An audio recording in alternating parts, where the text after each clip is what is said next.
Ang ikalawang pinakapaboritong lugar naman ang ibinida ni Governor Chavit, ang kanyang dining room. May bisita din, mga especially foreigners. Foreigners. I see you maintain a wine refrigerator. You fond of wine? Yes, What's the most expensive wine there now? Silver Oak. Allow me to pick out 3 difficult times in your life. At sabihin nyo kung alin ang pinakamahirap. Yung nangyari sa anak niyong si Ronald, yung nangyari doon sa inyong long-time partner, at yung pangatlo, yung nangyari sa pagkakaibigan ninyo kay Erap. Well, mabibigat lahat yan. Unang-una si President Erap, pinoprotektahan namin noon. Alam mo, tayong Pilipino, mahalaga ang tunay na kaibigan. Oo nga eh. Pero nung pinapapatay ako, doon ako humiwalay dahil alam ko naman yung mga nangyayari. Kayo po ba, sir, kaya nyo rin yung ganung mga estilo? Hindi na ko kaya yung... papapatay ng Hindi ko kaya yung papatay ng kaibigan.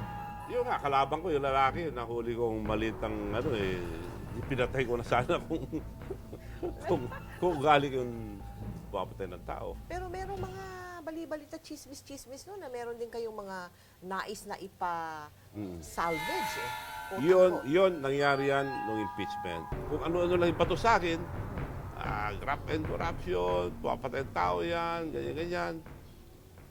Tignan mo lahat yung mga makakalaban, sisirain nila yung witness eh.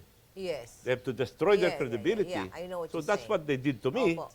How are you now with the former president? Well, pag nakikita kami, nag-uusap naman. So ito But na the children, I don't think maintindihan nila. But Erap, alam niya yung nangyari sa amin. What is your biggest accomplishment? So I went to Congress, I have only one bill.